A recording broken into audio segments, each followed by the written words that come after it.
มื้อนี้ทั่วภาคทั่วรัฐทั่วกำลังประกอบอาวุธและทั่วปวงชนลาวพร้อมกันระลึกถึงมูลเชื่อแห่งวีรกรรมอันล้ำเลิศและมหัศจรรย์การตนคุกของผู้นำเฮาที่หมุนเวียนมาบรรจบครบรอบ65ปี24พฤษภา1960หา24พฤษภา2025ดังที่พวกเขารับรู้แล้วว่าโดยสืบต่อปฏิบัติกลอุบายและเจตจำนงอันโหดเหี้ยมของจักรพรรดิผู้หุกหาญและพวกหุ่นเวียงจันทน์ที่เป็นลูกมือเพื่อลอกเสือออกจากถ้ำและก้าวไปถึงการกำจัดดับศูนย์กำลังปฏิบัติพวกเขาภายหลังเขาห่วมการรวมลาวครั้งที่1ปี1957จัดตั้งรัฐบาลผสมและดำเนินการเลือกตั้งเพิ่มเติมมาได้ระยะหนึ่งเริ่มแต่กลางเดือนพฤษภา1959รัฐบาลหุ่นเวียงจันทน์ได้สั่งให้กำลังตำรวจกำลังทหารปิดล้อมบ้านพักประธานสุภานุวงศ์พร้อมโดยบรรดาผู้นำแนวลาวหักชาติอยู่นครเวียงจันทน์และมาฮอดวันที่28เดือนกรกฎาคม1959พวกเขาก็ได้บังอาจจับประธานสุภานุวงศ์พร้อมด้วยท่านหนูหักภูมิสวรรค์ท่านสีทนกรมดำท่านภูมิวงวิจิตรท่านพุนศรีประเสริฐท่านมาไข่คำพิทูลท่านศรีสนะศรีสารท่านมื่นสมวิจิตรท่านคำภายบุพภาท่านสิงคโปร์สีโคตรจุนนมาลีท่านมหาสมบุญวงนอบุญธรรมท่านเผ่าพิมพจันทร์ท่านบัวศรีเจริญสุขท่านคำเพชรพรหมวรรณท่านภูเขาและท่านมานะรวมทั้งหมด16ท่านซึ่งแม่นผู้นำของแนวลาวหักชาติที่พวมยึดมั่นต่อสู้อยู่เวียงจันทน์เพื่อปกปักรักษาความเป็นธรรมและถ้าถูกกฎหมายของแนวลาวหักชาติเข้าคุกที่ค่ายพลเค็งนครเวียงจันทน์โดยปั้นแต่งข้อหาคดีกบฏชาติเพื่อหวังเอาผู้นำเฮาขึ้นสู่ศาลตัดสินลงโทษประหารชีวิตในตลอดระยะเวลาที่ถูกคุมขังอยู่ในคุกพลเค็งเป็นเวลาเกือบ10เดือนนั้นถึงว่ารัฐบาลหุ่นเวียงจันทน์ได้ใช้บรรดากลอุบายและมาตราการที่ผิดกฎหมายต่อผู้นำเฮาทุกวิธีการก็ตามแต่ก็บ่ได้เฮ็ดให้พวกเพิ่นหวั่นไหวย่านกลัวแต่ประการใดกงกันข้ามผู้นำแนวลาวหักชาติของพวกเขายามใดพวกเพิ่นก็มีความทุนเทียงเชื่อมั่นต่อการนำพาของพรรคเชื่อมั่นต่อกำลังแห่งของมหาชนพวกเพิ่นมีความเชื่อมั่นอยู่เสมอว่าความเป็นธรรมยามใดก็จะต้องเอาชนะความอธรรมได้โดยในเวลานั้นจักรพรรดิอเมริกาและพวกหุ่นเวียงจันทน์ก็เป็นลูกมือมีความพยายามและเฮ็ดทุกวิธีทางที่ญาติเอาผู้นำเฮาทั้งหมดซึ่งถูกจับกุมออกจัดตั้งการตัดสินคดีหลายเทื่อในเวลาอยู่ในภาวะขับขันดังกล่าวแต่ละมือพวกเพิ่นจะรักษาแบบแผนการดำรงชีวิตที่ปกตินับแต่การตื่นนอนตามวงเวลาเอาใจใส่หัดกายบริหารเป็นปกติรับประทานอาหารถึกตามเวลายามใดพวกเพิ่นก็บ่ปราละในการค้นคว้าการอ่านเอกสารอ่านหนังสือติดตามข่าวอยู่ภายนอกเอาใจใส่และเป็นแบบอย่างในการออกแข่งงานตามเงื่อนไขตัวจริง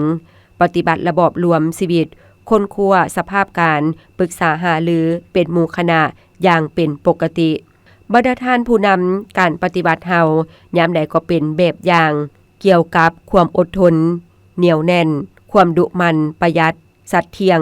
การรักษาแบบแผนดำรงชีวิตอยู่ง่ายได้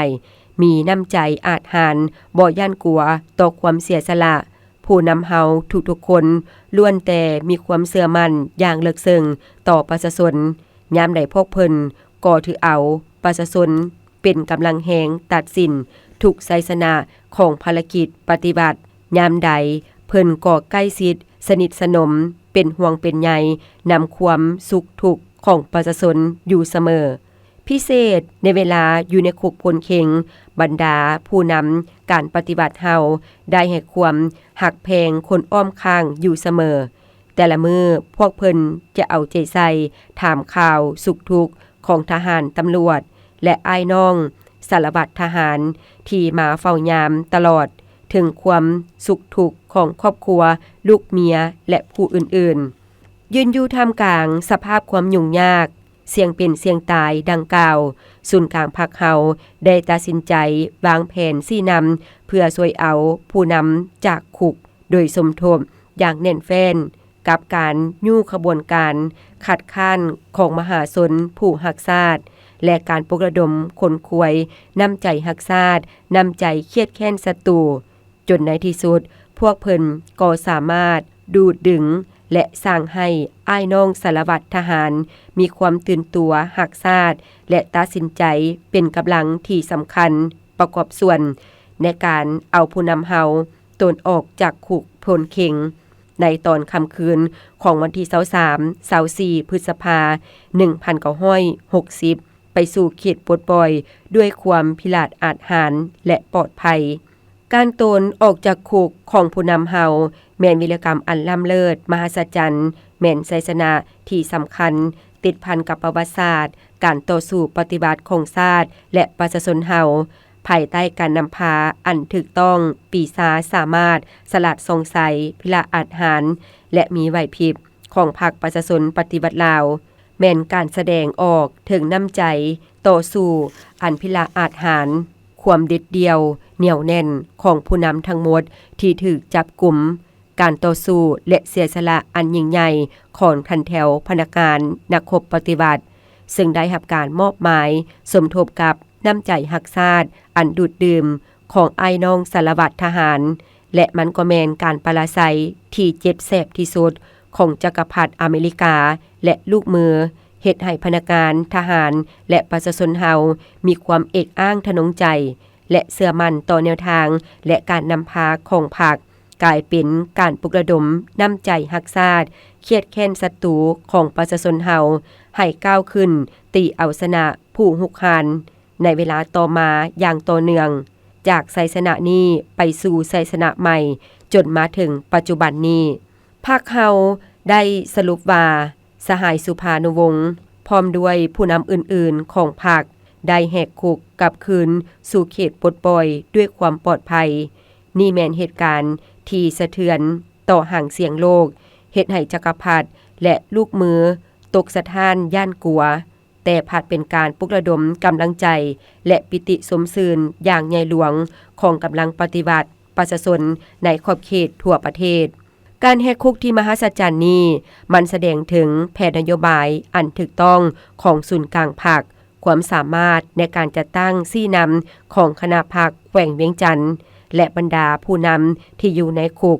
แสดงถึงการปกป้องของมหาชนที่รักชาติและการช่วยเหลือของบรรดาสารวัตรทหารฝ่ายเวียงจันทน์ที่ตื่นตัวประธานไกรสนภูมิหารได้ตีราคาเกี่ยวกับเหตุการณ์ที่เป็นประวัติศาสตร์ในการตนออกจากคุกพลเข็งของผู้นำปฏิบัติของพวกเขาว่าเหตุการณ์อันมหัศจรรย์ที่บรรดาผู้นำตนออกจากคุกในเดือนพฤษภาปี 1960แล้วกลับคืนเมื่อฐานที่มันอย่างปลอดภัยนั้นได้เป็นการกระทบทางการเมืองที่ใหญ่ที่สุดทางภายในและต่างประเทศ